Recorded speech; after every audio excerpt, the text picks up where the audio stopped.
অবশেষে বাংলাদেশের Pep Guardiola হাভিয়ার ক্যাবরেরার বিদায়। অনেকেই খুশি হয়েছেন, আমিও খুশি হয়েছি, কিন্তু কিছু কিছু জায়গায় খুশি হতে পারছি না। এই কথা শোনার পরে যারা ভিডিওটা দেখার ইচ্ছা ছিল না তারাও দেখতেছেন, আমি শিওর। কেন আমি খুশি হতে পারতেছি না? কারণ আমি বাফুফেকে বিশ্বাস করি না। হাভিয়ার ক্যাবরেরা আউট হইতেছে এইটা নিয়ে আমার সমস্যা না, কিন্তু আমি বাফুফেকে বিশ্বাস করি না। তারা হাভিয়ার ক্যাবরেরার চাইতে ভালো, বাংলাদেশের জন্য প্রয়োজনীয়, বাংলাদেশের জন্য ভালো হবে এমন কোচ খুঁজে বের করবে, এই বিশ্বাস আমি করি না। কারণ এরকম কোচ খুঁজে বের করলে, বাংলাদেশ ভালো করলে বাফুফের লস। বাফুফের সিন্ডিকেট টিকবে না, বাফুফের খয়রাতি টিকবে না ফিফা থেকে, সেগুলো টিকবে না, বাফুফের অনেক ক্ষতি হয়ে যাবে। সো আমার কাছে বিশ্বাস হয় যে অন্তত বাফুফে আমাদের মনের মতো কোচ আয়না দিবে না। নিশ্চিতভাবে এটা বলবে এই মুহূর্তে ভালো কোচ পাচ্ছি না, টাকার অভাব, এইটা ওইটা অনেক কিছু বলবে। কারণ কি, তারা আলটিমেটলি চায় না একটা ভালো কোচ বাংলাদেশের ন্যাশনাল ফুটবলের জন্য আসুক।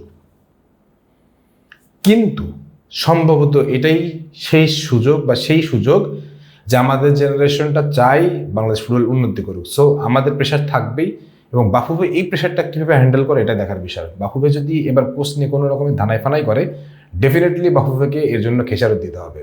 কারণ আমি বিশ্বাস করি বাংলাদেশ ফুটবল যেভাবে এগিয়ে যাচ্ছে বা এগিয়ে যাওয়ার কথা, আমাদের প্রেশার গ্রুপগুলো যেভাবে কথা বলছে, বাংলাদেশ ফুটবল ফেডারেশন অন্তত এবার সেই খামখেয়ালি করার সাহসটা দেখাবে না। ক্যাবরেরা চলে গেছে, নতুন কোচ আসবে। ক্যাবরেরা কিছু বিষয় ভালো, কিছু বিষয় খারাপ, কয়েকটা ব্যাপার বলি। খারাপগুলো পরে বলতেছি। ভালো যেটা আমার কাছে মনে হয়েছে যে হ্যাঁ, একটু তো আক্রমণাত্মক মানসিকতা, একটু পজিশন ভিত্তিক ফুটবল, এগুলো তো একটু উনি করে দেখাইছেন, এটা সত্যি। আমরা একটা সময় কি বাজে খেলতাম, হ্যাঁ বলবেন আপনারা যে বিদেশি খেলোয়াড়রা আসছে বলে হয়তো এরকম খেলতেছে, এটাও সত্য। কিন্তু হ্যাঁ, একটু কিছু না কিছু পরিবর্তন উনি করছেন। যেমন পজিশন ভিত্তিক ফুটবলটা আমরা খেলতাম, তারপরে হচ্ছে একটু লড়াকু মানসিকতা তৈরি করে দেওয়াটা, এগুলো করছেন। এগুলো নিয়ে আমি দোষ দিব না, এগুলো ঠিক আছে।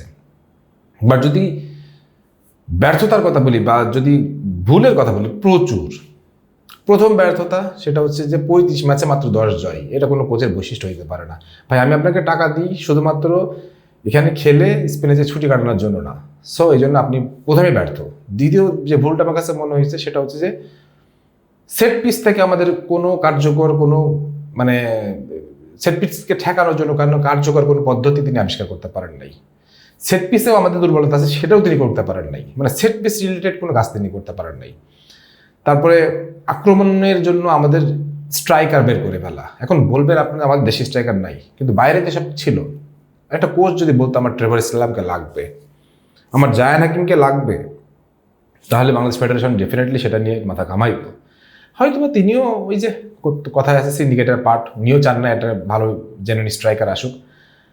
এখন রোনাল্ড সলিহান এসে গেছে, সো এখন তো আমাদের একটা ভালো স্ট্রাইকার এসে গেছে। এখন ব্যাপারটা হচ্ছে যে কি, আমরা না চাইতো রোনাল্ড সলিহানকে এখন পাবো। কারণ কি, সে রোনাল্ড সলিহান খেলতে চাচ্ছে। সো রোনাল্ড সলিহানকে যখন পেয়ে যাবো, তখন ডেফিনেটলি আমাদের স্ট্রাইকিং সমস্যাটা কিছুটা হলেও কমবে। সো ওই জায়গাটা থেকে আমি বলবো হাভিয়ার ক্যাবরেরা ব্যর্থ ছিল, কারণ তিনি এই জিনিসটা খুঁজে বের করে নেই বা খুঁজে বের করতে চান নাই।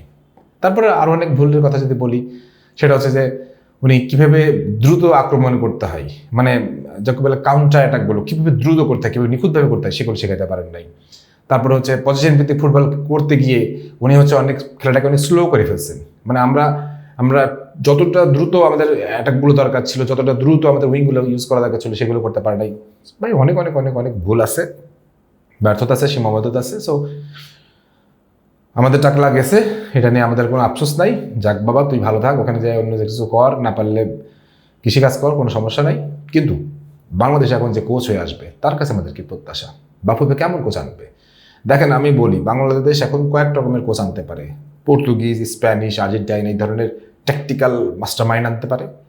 2 নম্বর হচ্ছে আপনার এশিয়া, যেমন জাপান বা কোরিয়ার এই ধরনের ডিসিপ্লিন কোচ আনতে পারে, বা এশিয়াতে কাজ করে গেছে এরকম সুপরিচিত কোনো কোচকে আনতে পারে। এই 3 ধরনের কোচকে আনতে পারে। এখন এই 3 ধরনের কোচ আনতে গিয়ে বাফুফেকে আসলে কি করতে হবে? দেখেন, বাফুফেকে এখন প্রচুর পরিমাণে টাকা ইনভেস্ট করতে হবে, এই কারণে যে এখন একটা ভালো কোচ আনতে গেলে আপনাকে ডেফিনেটলি ভালো রকমের মানে সম্মানে অফার করতে হবে। সো ওই জায়গাটায় বাফুফে কি করবে সেটা দেখার বিষয়। এখন আমি বারবার বলতেছি, বাফুফে যদি না পারে, বাফুফে সরকারকে বলুক, আমাদেরকে বলুক, গণচাঁদা তুলুক, গণদাবি তুলুক, আমরা তাতেও রাজি আছি। কিন্তু আমরা যেই একটা ট্রেন লাইনে উঠে গেছি, ওখান থেকে আমরা মানে মেল ট্রেনের মতন হলেও একটা স্টেশন আগিয়ে যেতে চাই, আমরা পিছাতে চাই না। সো ওই জায়গা থেকে এবারের কোচ নির্ধারণটা আমি মনে করি অন্তত দুর্দান্ত একটা প্রোফাইল একটা কোচ আনা দরকার। উয়েফা প্রো লাইসেন্সধারী কোচ হইতে হবে।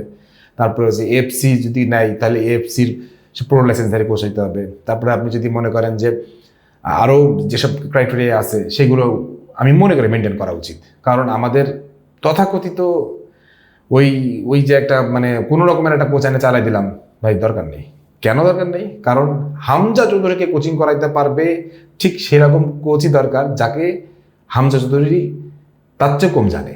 মানে এমন কোচ দরকার যে হামজা চৌধুরীকে শিখাইতে পারবে, হামজা চৌধুরী তার কাছে শিখতে যাবে। কিন্তু এখন আমার কাছে মনে হইতো যে হাবিয়ার কাবরারে উল্টা হামজা চৌধুরীর কাছে শিখতো যে এই সময় আমরা কি করবো, ওই সময় আমাদের কি করা উচিত।